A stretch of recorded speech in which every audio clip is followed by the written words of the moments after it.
ভাবুন, আপনি জেনে শুনে এমন একটা বাড়িতে থাকার সিদ্ধান্ত নিলেন যে বাড়িটা হন্টেড। আর আমাদের অনেকের মধ্যেই এমন নেশা হয়েই থাকে, কিন্তু সেই জায়গায় গিয়ে আপনি যদি সত্যি সত্যি আটকা পড়ে যান, বেরানোর যদি পথই খুঁজে না পান, ভেবে দেখেছেন তখন কি হবে? গল্প কথার আসরে আমার সকল শ্রোতা বন্ধুদের জানাই অনেক ভালোবাসা। আমি রুমকি। আজকে থাকবে আপনাদের জন্য এক প্রচন্ড হাড় হিম করা ঘটনা। তবে ঘটনায় যাবার আগে আপনাদের উদ্দেশ্যে একটা ছোট্ট কথা, বলতে পারেন অনুরোধ। যদি এই ঘটনা আপনাদের ভালো লেগে থাকে, আপনারা চাইলেই আপনাদের প্রিয়জন বা বন্ধু বান্ধবের সাথে এই ঘটনা শেয়ার করতে পারেন। আর যদি এই চ্যানেলে কেউ নতুন হয়ে থাকেন এবং ঘটনাগুলো যদি সত্যি ভালো লেগে থাকে, তাহলে আমার পরিবারের সদস্য হয়ে যাওয়ার জন্য অনুরোধ রইল। তবে এমন ঘটনা যদি আপনারও জানা থাকে, আমাকে পাঠাতে ভুলবেন না কিন্তু। আর বেশি দেরি না করে চলে যাব আজকের ঘটনায়। রেডি তো আপনারা? আর দেরি না করে কানে ঝটাপট একটা হেডফোন নিয়ে নিন আর আমার সাথে শুনতে থাকুন একটি হাড় হিম করা ঘটনা। আমি গৌরব।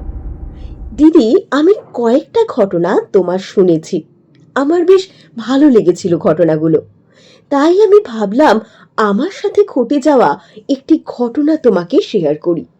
যদিও ঘটনার সময় আমরা উপস্থিত থাকলেও ঘটনাটি কিন্তু আমার এক বন্ধুর জীবনে ঘটেছিল। তাই ভাবলাম তোমাকে একবার জানাই ঘটনাটা।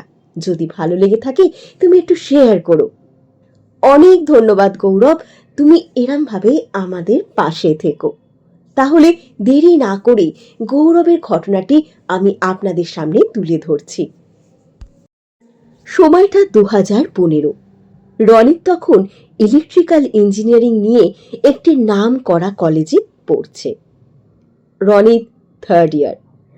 আর আমার সাথে রনিতের পরিচয় হয় একটি কোচিং সেন্টারে। আমার কলেজ ছিল আলাদা, কিন্তু সেখান থেকে রনিতের সাথে আমার এত ভালো বন্ধুত্ব তৈরি হয়ে যায় যে রনিতেরও বন্ধু আমারও বন্ধু হয়ে যায়।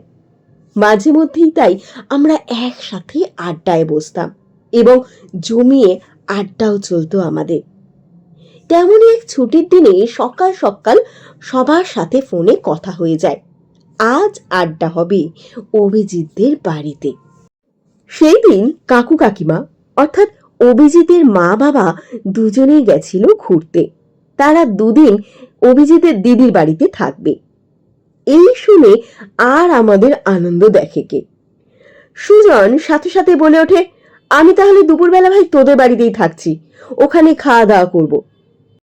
এই শুনে রনিত বলে, আমিও তাহলে কিন্তু দুপুরবেলাই যাব, আর ওই বিকেল টিকেল করব না, দুপুর থেকে অনেকটা সময় পাবো আড্ডা দেওয়ার জন্য।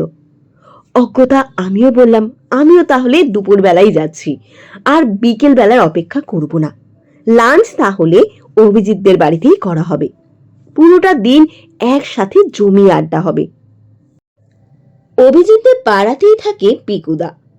পিকুদা আমাদের থেকে বছর 3-4 বড় হবে। আর আমাদের সাথে পিকুদার কিন্তু বন্ডিংটা বেশ।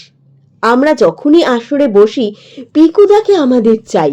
পিকুদা না হলে যেন আমাদের গল্পের আসরটা জমেই ওঠে না। তাই সেদিনকেও পিকুদার ডাক পড়ল, কিন্তু পিকুদা সেদিনকে একটা কাজে ব্যস্ত থাকায় সে বলল তার ফিরতে ফিরতে প্রায় বিকেল গড়িয়ে যাবে এবং সে সন্ধ্যেবেলা এসে আমাদের সাথে যোগ দেবে।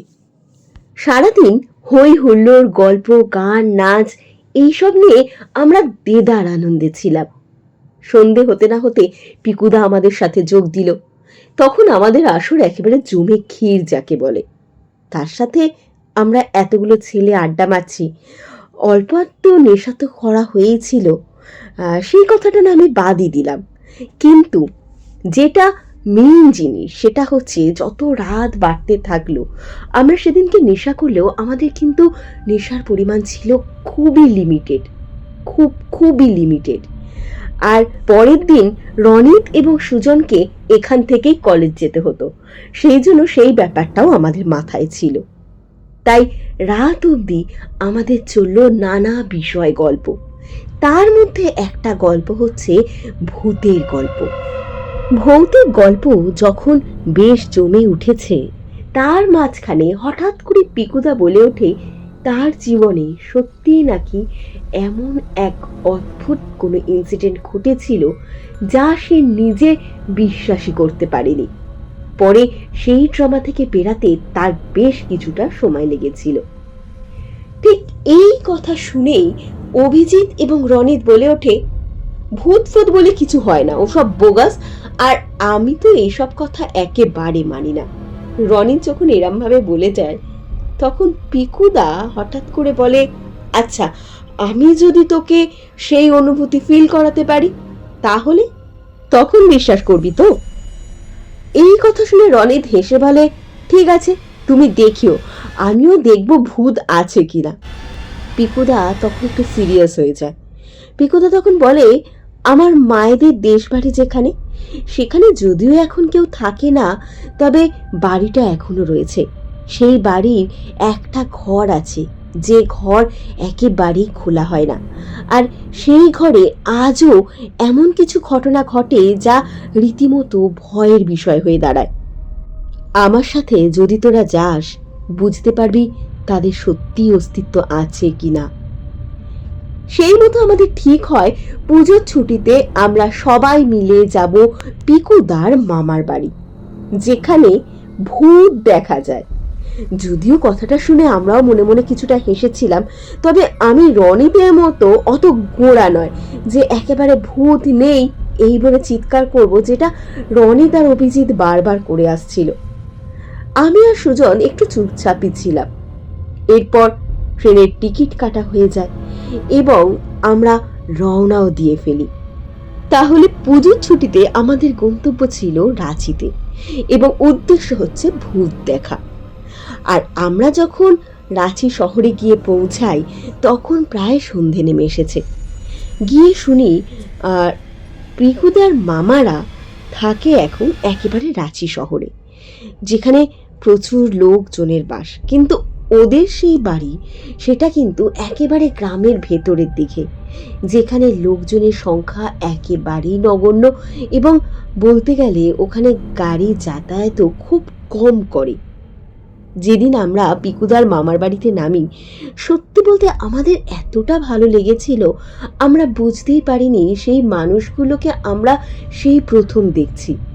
এতটাই তাদের আন্তরিকতা ছিল এবং তাদের ব্যবহার এত ভালো ছিল, মনে হচ্ছে আমরা যেন এর আগেও ওদের বাড়ি কয়েকবার এসেছি।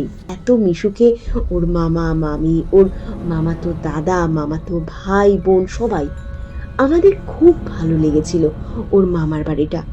যেদিনকে আমরা সেখানে পৌঁছাই, আমরা সবাই একটু টায়ার্ড ছিলাম, কিন্তু পরের দিন থেকে আমাদের এত ভালো লাগছিল ওই জায়গাটা এবং সেখানে চারপাশের পরিবেশ যে বলে বোঝাতে পারবো না। আমাদের খাওয়া দাওয়া, ঘোরা, জমি আড্ডা দেয়া আজও যেন আমাদের বারবার সেই স্মৃতি মনে পড়ে যায়। সেদিনকেই রাত্রিবেলা কথা বলতে বলতে পিকুদা হঠাৎ করে তার মামাকে বলে, মামা আমরা ঠিক করেছি না তোমাদের ওই বাড়িটায় গিয়ে একটা দিন কাটাবো। এই কথা শুনে মামা পিকুদার মুখের দিকে তাকিয়ে থাকে, বলে, তোর কি মাথা খারাপ হয়েছে? ওই বাড়িতে ওরমভাবে রাত কাটানো সম্ভব? আর তোরা এখান থেকে যাবি কোথায়, কি হবে? তা পিকুদা তখন বলে, না না তোমার চিন্তা নেই, আমরা ওই ঘরটাতে তো ঢুকবোই না, আমরা সাবধানে থাকবো, আর শুধু তো একটা দিনের ব্যাপার, পরের দিনই আমরা ওখান থেকে চলে আসবো। আমরা তো সেভাবে গ্রামে ঘুরি না, তাই ইচ্ছা আছে সেই দিনকে ওখানে ঘুরবো। মামা কিছুটা নিমরাজি হয়েই আমাদের হ্যাঁ বলেন, সেটা আমরা খুব ভালোভাবে বুঝতে পারি, এবং মামা এটাও বলেন যে আমরা একা না, আমাদের সাথে পিকুদার যে দাদা রয়েছে, মানে মামাতো দাদা, সেও কিন্তু যাবে। আমরা তাতেও রাজি হয়ে যাই। পরদিন দুপুরবেলা যখন আমরা বেরাচ্ছি, মামা তখন আমাদের বারবার বারণ করে দেয়, ওই বাড়ির যে দুটো ঘর আছে, যে দুটো ঘর একেবারেই ঢোকা বারণ, সেই ঘরের ধারে কাছে যেন আমরা না ঘেঁষি। রাতে যাতে আমাদের খাবার কোনো অসুবিধা না হয় তাই তারা সমস্ত খাবার প্যাক করে দেয়। কারণ ওই বাড়ির কাছাকাছি তেমন দোকানপাটও ছিল না। ওখানে নাকি অনেক তাড়াতাড়ি রাত নেমে আসে, অর্থাৎ ওখানের লোকজনরা একটু সন্ধ্যের পর থেকেই বাড়ি থেকে বেরানো বন্ধ করে দেয়। গ্রামেতে তেমন একটা লোকজন নেই বললেই যেহেতু চলে, তাই খুব একটা লোকজনকে রাস্তায় দেখাও যায় না সন্ধেবেলার পর থেকে। আমরা রওনা দিই এবং বিকেল বিকেল সেখানে পৌঁছেও যাই। সত্যি আসার পথে দেখছিলাম গ্রামটা ভারী সুন্দর। কিছু ছোট ছোট বাড়ি রয়েছে যেগুলো এখনো কাঁচা বাড়ি। এরপর যখন আমরা পিকুদাদের বাড়িতে ঢুকি তা দেখে আমাদের মনটা যেন ভরে যায়। সাদা দুতলা বাড়ি দেখেই মনে হচ্ছে অনেক দিনের বাড়ি। রং করাও হয়নি, বহু দিন হয়ে গেছে, তাই সাদা রং অনেকটাই ফিকে হয়ে গেছে। দোতলার বারান্দায় ব্যালকনিগুলো খুব সুন্দর, আর্চ করে ডিজাইন করা। মোটা দেয়ালি ঘর, 20 ফুটের গাঁথনি হবে। ঘরগুলোর উপর কড়ি কাঠগুলো দেখা যাচ্ছে। বাড়িতে ঢুকেই বাড়ির বাউন্ডারিটা আমাদের ভারী ভালো লাগে। বড় বড় কয়েকটা গাছ রয়েছে। সেই গাছের মধ্যে একটা আম গাছে বেশ কিছু আমও ফলে রয়েছে, আর একটা গাছে নিম পাতা ভরে রয়েছে। আস্তে আস্তে সন্ধেও হয়ে আসছে। এবার দেখলাম সত্যি বাড়িটার কাছাকাছি আর কোনো তেমন বাড়ি নেই। বেশ কিছুটা দূরে কয়েকটা বাড়ির আলো জ্বলে উঠেছে, তবে সেই বাড়িগুলো কাঁচা বাড়ি বোঝাই যাচ্ছে। আমরা যখন পিকুদাদের বাড়ির দুতলার উপর উঠছি তখন সুজন হঠাৎ বলে উঠল, পিকুদা, ওই ঘরটা কোনটা? পিকুদা হাত তুলে ইশারা করে দেখায় একেবারে দুতলার কর্নারের ঘরটা। দুতলায় মোট 5টা ঘর। নিচের তলায় বিশাল বড় একটা রান্নাঘর আছে, আর আছে একটা খাবার ঘর। আর একটা ঘর আছে আগে যে বাড়ির দেখাশোনা করত, সেই বাড়ির দেখাশোনার দায়িত্বে যে লোকটি থাকতো তার ঘর ছিল ওটা।